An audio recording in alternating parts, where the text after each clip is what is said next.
From then on in, I was taking film classes through undergrad, and I did my master's at UCLA and my PhD at UC Santa Barbara. And then out of PhD, I got a job here at GSU. I've been here for 13 years since.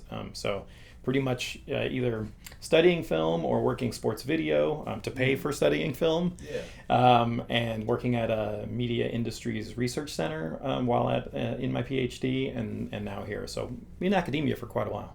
Yeah. What'd you do in sports video? So we would get things on the listserv all the time when I was an undergrad from like ESPN, and they'd say, "Hey, we're coming into film softball, and we need somebody to like hold a camera and not fall down." Yeah. And I was pretty good at not falling down, and I learned how to hold the camera.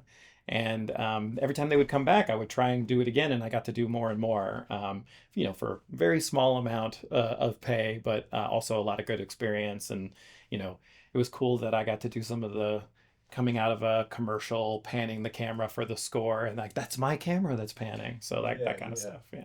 And then when I was at UCLA, I worked for their sports video department for doing like strategy video and for highlight videos. So I was up on like a giant scissor lift recording football practice to see like the strategy and stuff so that coaches could review it. So I did that all through my master's. You're not afraid of heights.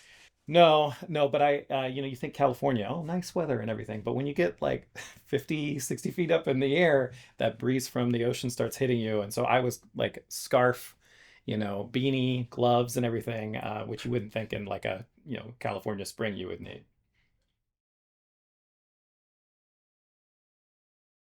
What do you think about prank videos? I I wrote a book about the way we use our mobile device in our in between moments. What is And that book?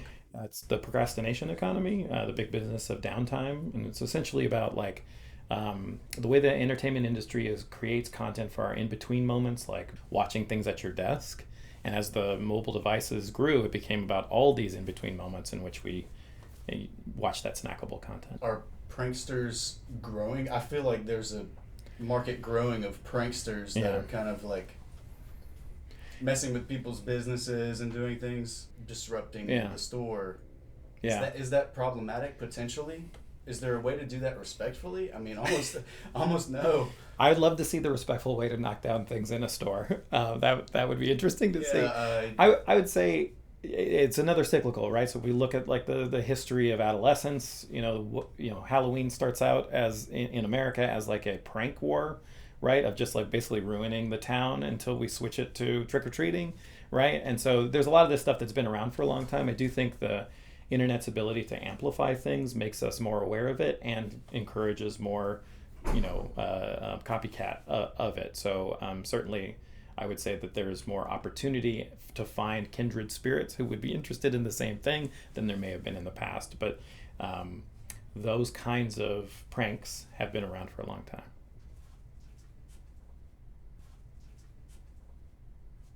I sat over the thing, and that was my and I remember sitting there remembering that moment it wasn't that one or shot hadn't happened yet, so I just remember making the switch, regretting my entire life, like what am I doing? wow. But then the next short film after that was that one shot. Yeah. So I was in that moment when I was doing that one shot. I was like, all right, I'll give it my all. And if I don't like this, I'll Right. never go back to this. And that one shot saved everything. Now it's been 5 years, and now I'm running entire feature films by myself. Nice. So it's been a journey.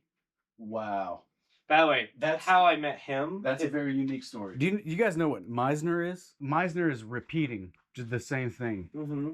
And I wanted to see if we can go back into this thing that I've been thinking about with Meisner and editing, coming up with a new Meisner technique that has to do with directing and editing.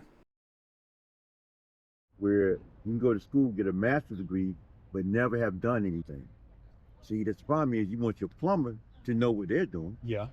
You want your electrician to know what they're doing. Yeah. You want your doctor to know what he's doing. Right. But in filmmaking, the people teaching it, some of them ain't done nothing. They Right. just got the piece of paper. Right. But that's the problem is that, and I'm not saying that you can't get away with the paper because maybe you're teaching core courses. Right. But the problem that I've had and I've seen, and I got years of experience, a lot of people, if you only knew, that they didn't know what they were doing. Right. And I mean specifically film and TV. And do you know why? Why? teachers should have some, how a business works from the education. So that's a problem.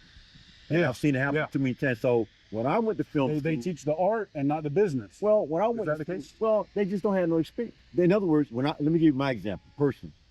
Some friends and I realized when we went to film school that the teachers had never done anything. And so that's why nobody left the program and went further.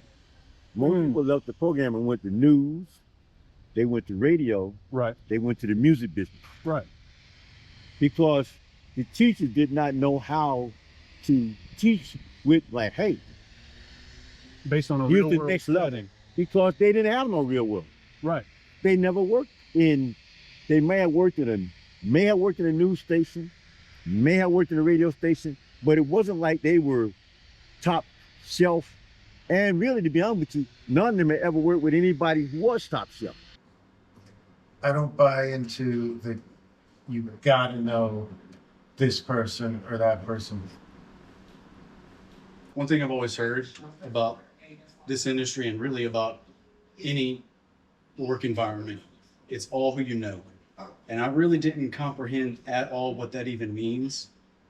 Before, I thought it meant, oh, I've got to somehow meet this person or this big name or that person who's got a lot of money. And maybe it doesn't mean that. Maybe it means I haven't developed the relationships with the people that I know well enough. And I started doing that instead of like focusing on all these other people. And then all of a sudden things started falling into place.